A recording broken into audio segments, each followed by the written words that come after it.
राधे राधे सबको। कैसे हो आप सब? दिन की शुरुआत करने से पहले चाहती हूँ कि एक छोटी सी बात आप सबके साथ शेयर करूँ। शास्त्रों में कहा गया है चार चीज़ों का त्याग करना चाहिए हमें। क्या है वो चार चीज़? काम, क्रोध, लोभ और मोह। इन चारों चीज़ों का त्याग करना चाहिए, हर प्राणी को करना चाहिए। क्या कोई कर पाते हैं? मुझसे पूछो तो मैं बोलूँगी लोग कर पाते हैं, हर कोई कर पाता है, बहुत ही इजी वे में। किसी के अंदर काम, क्रोध, लोभ, मोह है ही नहीं।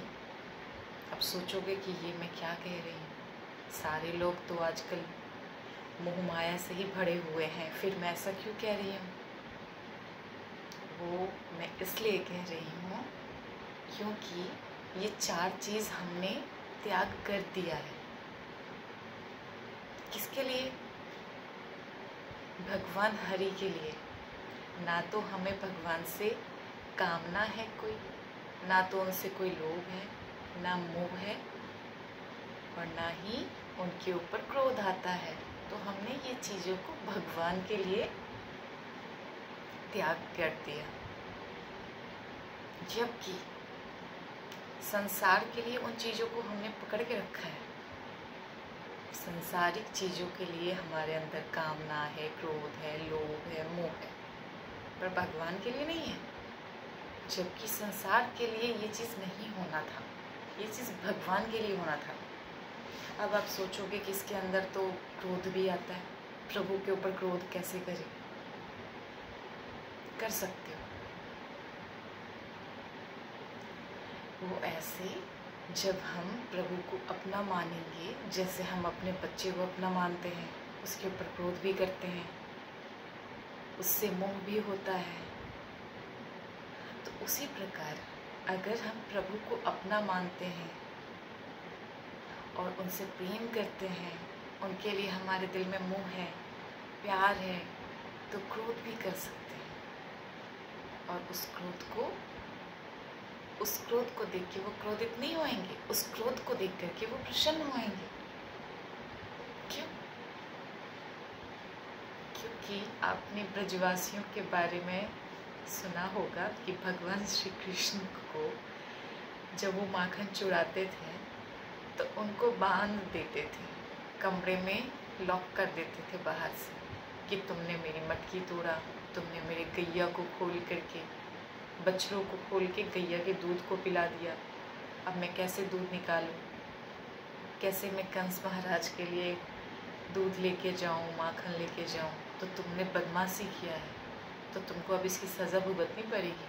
अरे सोचो, वो त्रिलोकपति जो तीनों लोगों का पालन करते हैं, उस भगवान श्री कृष्ण को, वो भगवान परम ब्रह्म है, उनको ये लोग क्रोधित करके उनको दंडित करते हैं।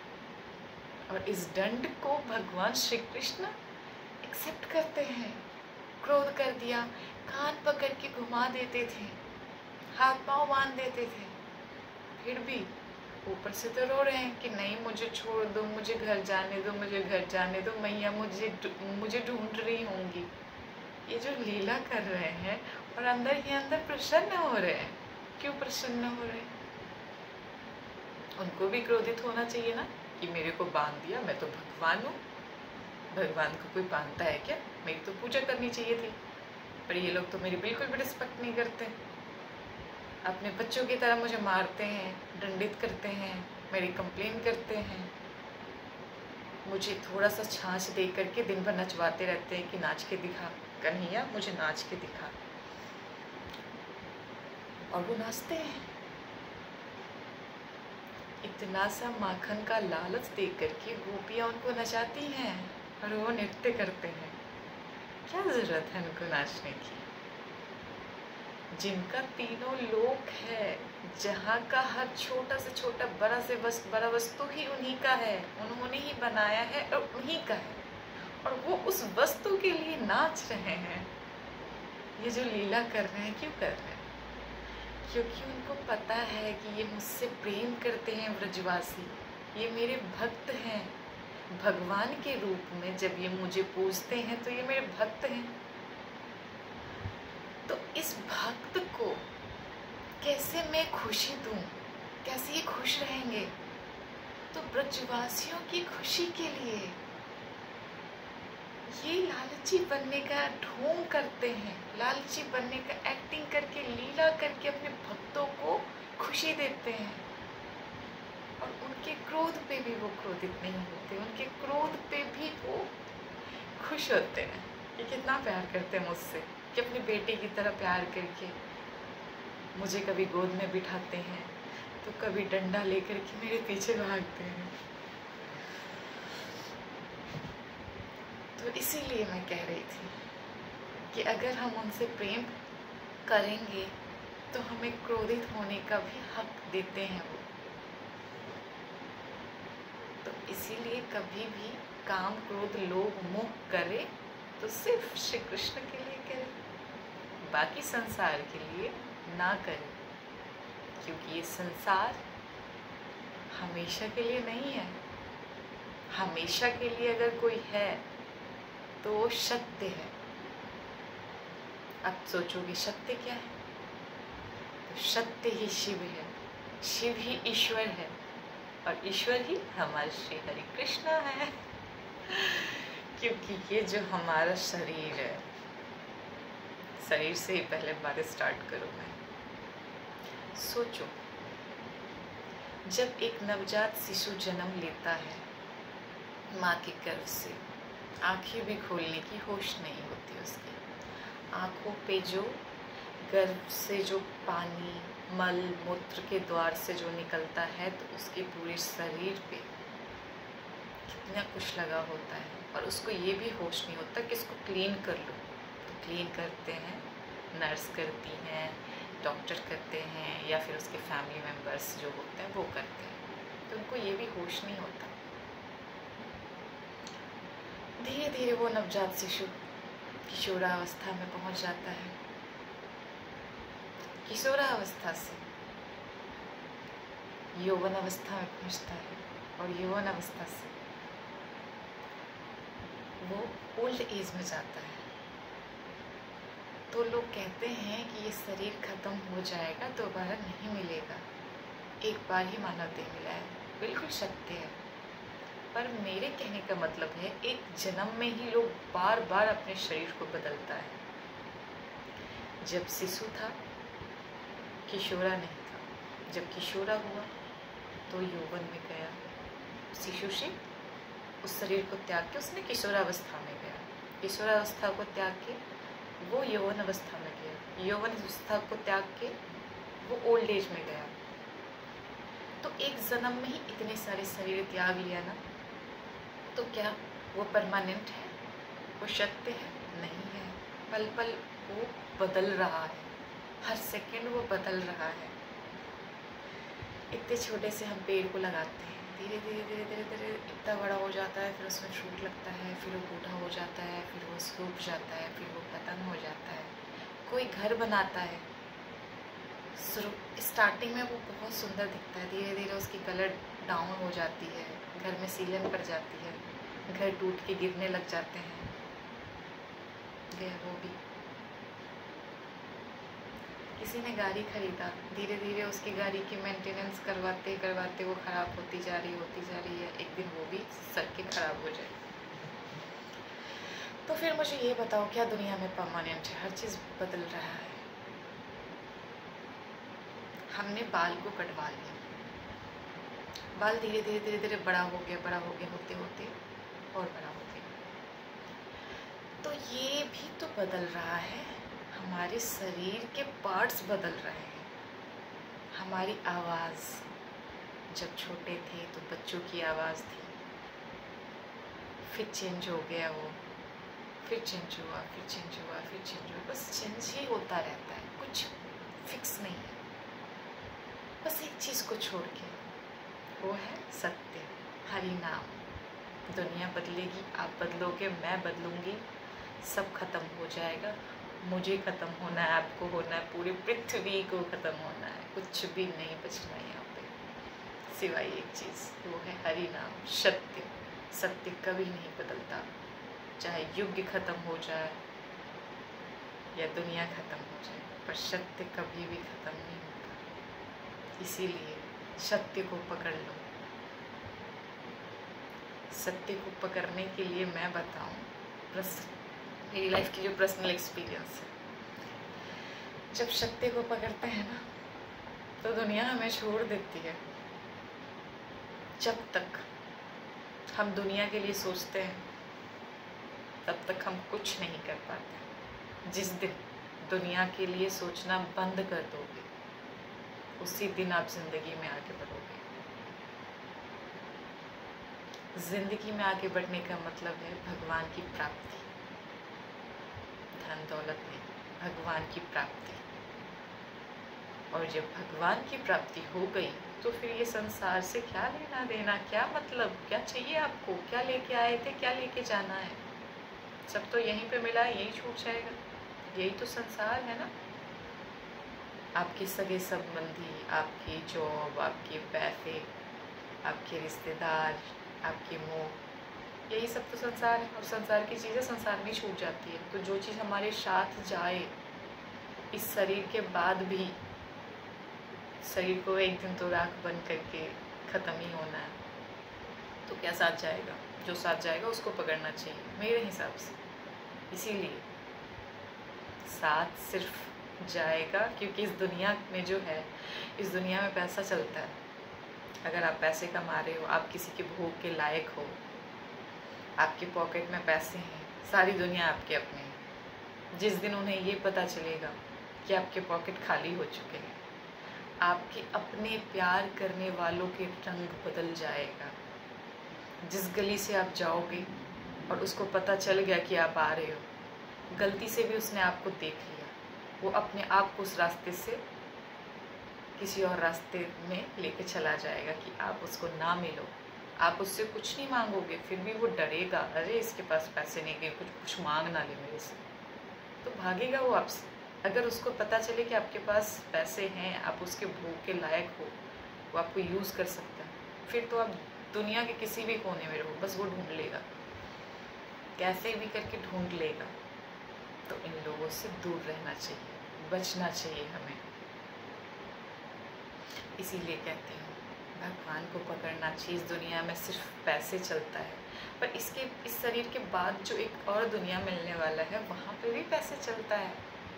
उसके लिए कितने पैसे कमा के रखा है। इस दुनिया के पैसे तो यहीं पे चला जाएगा, शरीर जाएगा, पैसे भी जाएगा, कुछ नहीं साथ में लेके जाएंगे। पर आने वाले दुनिया के लिए कितने पैसे आपने जमा किया हुआ है, क्योंकि बाकी बिहारी जो है ना, वहाँ पे काउंट करेंगे आपके सारे पूंजी, आपने कितने पूंजी जमा किए हैं पूरी ज़िंदगी भर की कमाई। और पता है वो पूंजी क्या है? सिर्फ एक चीज़, एक नाम, राधा नाम। वहाँ पे राधा नाम की पूंजी चलती है, वहाँ पे राधा नाम का सिक्का चलता है। तो इसीलिए कमा लो जितना कमा सकते हो। वक्त तो बहुत कम है, पता नहीं है। हम एक शब्द बोलना चाहते हैं मुँह से, वो शब्द मुंह के अंदर ही रह जाता है, निकल ही नहीं पाता, क्योंकि पता नहीं है ना ज़िंदगी का आखिरी पल है। हम सोचते हैं अभी तो क्या, अभी तो मेरी 40 साल की उम्र हुई है, अभी तो बहुत है, ओल्ड एज में जा करके ख़त्म होना है, तो अभी क्यों कमाएं, क्यों नाम जाप करें। पर पता नहीं है अगला सांस कौन सा है। इसीलिए जो वक्त मिला है, समझ लो ये आखिरी वक्त है। यही जिंदगी, ये जो भी मैं बात कर रही हूँ, यही वो वक्त है कि शायद इसी वक्त में मेरे शरीर से मेरा प्राण निकल जाए, और अंतिम क्षण, अंतिम पल, अगर हम जिस चीज़ के बारे में सोचते हैं, जिस चीज़ के बारे में बात कर रहे हैं, और उसी समय हमारी अगर प्राण निकल जाए, तो आने वाला अगला जन्म उसी के बेस पे हमें मिलेगा। और अगर हमने अपनी ज़िंदगी के आखिरी पल में भगवान श्री हरि के बारे में बात कर रहे हैं, कृष्ण के बारे में बात कर रहे हैं, राम के बारे में बात कर रहे हैं, राधा के बारे में बात कर रहे हैं, या फिर माता सीता के बारे में बात कर रहे हैं, माता पार्वती के बारे में बात कर रहे हैं, और उसी पल हम उनके बारे में सोच रहे हैं, उनके बारे में बात कर रहे हैं, और उसी पल यमराज को अगर आदेश देते हैं कि बस इसकी ज़िंदगी का आखिरी क्षण है ये, इसको लेके आओ। वैसे तो कहते हैं यमराज आते हैं लेने के लिए किसको? जो कभी भगवान का नाम नहीं लेता, जो संसारिक मोह माया में इस तरह से खो जाता है, इसको नाम की सुध-बुध नहीं रहती, क्या है ये नाम, उसको कुछ पता ही नहीं है, तो उसके लिए भगवान यमराज को भेजते हैं। लेकिन जो महात्मा है, जो संत हैं, जो ऋषिगण हैं, जिनका जन्म साधारण है पर कर्म साधारण नहीं है, कर्म असाधारण है, और वो सारा जीवन भगवान का नाम भजने में, कीर्तन करने में, सत्संग करने में, सत्संग सुनाने में और सुनने में बिलीव करते हैं, उनके लिए यमराज नहीं आता। उनके लिए भगवान श्री कृष्ण अपने पार्षद को भेजते हैं कि ये मेरा स्पेशल है, इसके लिए स्पेशल को ही भेजना पड़ेगा। तो अपने पार्षदों को भेजते हैं कि देखो ये तो मेरा है, इसने तो ज़िंदगी भर मेरा ही नाम लिया है, इसके माथे की तिलक बताता है कि इसने मेरे चरणों को अपने माथे से लगा के रखा है, माता तुलसी को लगा के रखा है। जिसके गले में माता तुलसी ने एक बार पकड़ लिया, आपके गले में अगर माता तुलसी ने एक बार पकड़ लिया तो उस गले को यमराज भी नहीं छू पाता। उस गले को छूने के लिए स्पेशल लाते हैं भगवान के पार्षद, ये मेरा है, ये मेरा जाप किया है, मेरी प्राण प्रिय श्री राधा रानी का नाम लिया है, उनकी कथा सुना है, तो इसीलिए इसके लिए या तो मैं खुद जाऊंगा लेने के लिए या तो मैं अपने पार्षदों को भेजूं। तो फिर वो पार्षद आकर के आपके शरीर से आपके प्राण को निकाल करके किसी और जीव जंतु के गर्भ में नहीं डालता, वो लेके आपके प्राण को जाता है, क्योंकि आपका प्राण भगवान श्री हरि का अंश है। तो बॉडी का जो अंश है उस अंश को निकाल के उनके बॉडी से कनेक्ट करता है, यानी कि श्री हरि कृष्ण से आप कनेक्ट करेंगे। इसीलिए बहुत कम समय है, टाइम वेस्ट नहीं करना चाहिए। अगर आप सोचोगे कि टाइम वेस्ट ना करूं, घर परिवार को छोड़ दूं, त्यागी बनूं, सन्यासी बनूं, तो ये भी एक पाप है। क्योंकि अगर आप अपनी जिम्मेदारी से भागोगे, भगवान ने आपको उस जिम्मेदारी में डाला है, तो ये भी आपको पाप लगेगा, लगना भी चाहिए। तो कहने का मतलब है अगर आप सांसारिक हो, गृहस्थ परिवार में हो, तो आपके साथ जो भी लोग जुड़े हुए हैं, माता पिता भाई या जो भी, उनके अंदर भगवान को देखो, क्योंकि वो नहीं है, वो लोग नहीं है, उनके अंदर भगवान का अंश है। तो वो भगवान के अंश हैं ऐसा सोच करके उनके लिए जो आपकी ड्यूटी बनती है उस ड्यूटी को आप करो, लेकिन अटैचमेंट मत करना, क्योंकि अटैचमेंट आसक्ति वो सिर्फ और सिर्फ कृष्ण के लिए होना चाहिए। बाकी के लिए आप ड्यूटी करो, जैसे आप जॉब करने जाते हो तो जॉब कर लिया, लेकिन उनसे मोह प्यार नहीं होता। जॉब किया, पैसे दिया, मैं पैसे लेके घर आई, मेरा काम था बस उतना, उसके बाद मुझे मतलब नहीं है कि बॉस क्या कर रहा है नहीं कर रहा है। तो वो एक कैरेक्टर प्ले हम करते हैं ना, एक एम्प्लॉय की और एक बॉस की। वैसे ही हम संसार में रह के, परिवार में रह करके अपनी ड्यूटी करेंगे कि ये मेरा पुत्र है, इसके लिए मुझे एज ए मदर ट्रीट करना चाहिए, कर लियो, पर उससे अटैचमेंट नहीं। अगर अटैचमेंट हुआ किसी से भी, अगर अटैचमेंट हुआ तो भगवान से अटैचमेंट करने में बहुत टाइम लग जाए। और टाइम की भी क्या बात करूं, भगवान की अगर कृपा रही तो कितने भी माया जाल में डूबे रहोगे, 1 मिनट में निकाल लेंगे, झटके में निकाल के लेके चले जाएंगे। और उनकी अगर कृपा ना बनी, पुनर्जन्म के अगर आपके पाप ज़्यादा है, पुण्य कम है या पुण्य किया ही नहीं है, फिर तो आपको फंसने के लिए छोड़ देंगे उस दलदल में, माया जाल के दलदल में छोड़ देंगे। तो मुझे नहीं पता एक्चुअली, और किसी को भी नहीं पता है कि हमारे पूर्व जन्म का कितना पाप कितना पुण्य है। तो ऐसा ही मान के चलो कि कोई पुण्य नहीं है, सारे के सारे पाप कर्म ही हमने किया है। ये वक्त मिला है पुण्य करने का, नाम भजने का। नाम भजो और अटैचमेंट कृष्ण भगवान से कर लो, उनके चरणों से कर लो, क्योंकि उनके चरणों को अगर जिसने देख लिया तो फिर उसके बाद उनके रूप तक उसकी नज़रें नहीं पहुंचती, क्योंकि चरण ही जिनके इतने खूबसूरत, इतने प्यारे, इतने मनमोहक, जो मन को मोह ले उनकी चरण, तो फिर ऊपर देखने की ज़रूरत ही क्या है।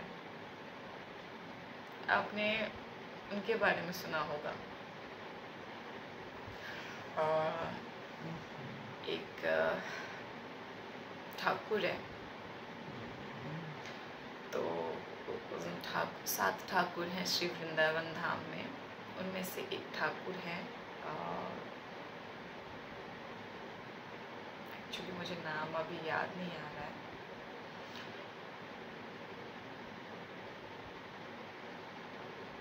नाम नहीं आता, नेक्स्ट टाइम अगर कोशिश करूँगी। तो उनके नेत्र ना हमेशा नीचे ही रहते हैं, नीचे नेत्र रहता है। क्यों? क्योंकि वो जो ठाकुर हैं वो हमेशा नीचे इसलिए देखते हैं कि कौन भक्त आकर के मेरे चरणों को देख रहा है, कौन भक्त आके मेरे शरणागति बना है, कौन मेरे चरणों के पास आकर के अपने आप को समर्पित कर दिया है, इसलिए हमेशा उनके नेत्र नीचे ही रहते हैं। तो हमें भी ये सोचना चाहिए कि जो ठाकुर हमेशा नीचे देख रहे, हमारी प्रतीक्षा कर रहे कि कब हम उनके चरण में जाएंगे, उनके शरण में जाना चाहिए। तो जो हमारे लिए 24 घंटे खड़े हैं मंदिर में, आपने देखा होगा बहुत कम ऐसे ठाकुर आपको दिखेंगे मंदिर में जो बैठे हुए नज़र आएंगे। मोस्टली वो खड़े ही रहते। क्यों खड़े रहते हैं? भक्त की प्रतीक्षा में खड़े रहते हैं कि अब तुम्हारे लिए दुनिया का दरवाज़ा मैंने बंद कर दिया, सिर्फ मेरा ही खुला हुआ है, आ जाओ जल्दी से और अपने सारे पापों को मेरे चरणों में समर्पित कर दो और करो स्टार्ट अपने ज़िंदगी के जितने बचे हुए वक्त हैं, उस वक्त में भज लो जितना मेरा नाम भजना है, क्योंकि यही नाम तुमको मुझ तक पहुंचाएगा। तो इसीलिए अपने वक्त, अपनी लाइफ का 1 मिनट भी वेस्ट नहीं करना चाहिए। काम करो, ड्यूटी करो, पर उसमें अटैच मत होना। फॉर्मेलिटी के लिए काम कर लो, रिश्ते को भी फॉर्मेलिटी के लिए निभाना चाहिए, और मन ही मन उनके अंदर भगवान के अंश को देखना चाहिए, और मन ही मन हमेशा जाप करना चाहिए। बुद्धि से हमेशा ये सोचना चाहिए कि प्रभु ने मुझे इस रिश्ते के थ्रू मेरे लाइफ में आए हैं, तो इस रिश्ते में भी भगवान है, इनको भगवान की तरह देखें और उनसे अटैच नहीं होना। भगवान की तरह सेवा करने पर अटैच नहीं होना है, भगवान से अटैच करना है सिर्फ, और वो भगवान श्री कृष्ण है। क्योंकि अगर आप किसी इंसान को भगवान मान करके भगवान की तरफ देखने की कोशिश करोगे ना, आपको उसके अंदर बहुत गलतियाँ दिखेगी, बहुत बुराइयाँ दिखेंगी, और आपको क्रोध आएगा उसके ऊपर। आप सोचोगे भगवान तो ऐसे नहीं है, इसके अंदर तो बहुत सारी अवगुण हैं, तो इसको मैं कैसे भगवान मान लूँ। अरे वो भगवान नहीं है, पर भगवान के अंश हैं, और जब अंश हैं और दुनिया भेजे है लीला करने के लिए, तो कुछ ना कुछ गुण और अवगुण दोनों डाल के भेजेंगे। इसीलिए आप उनके अंदर बस भगवान का अंश देख करके और भगवान को स्मरण करना चाहिए। आज की सुबह सिर्फ इतना ही, और राधा रानी का नाम जाप करें, जैसे कि मैं हमेशा कहती हूँ, बस इतना ही कहना है। राधे राधे, जय श्री कृष्णा, हरे कृष्णा, हरि बोल, जय जय श्री राधे, हरे कृष्णा, हरि बोल, श्री राधे श्री राधे श्री राधे श्री राधे।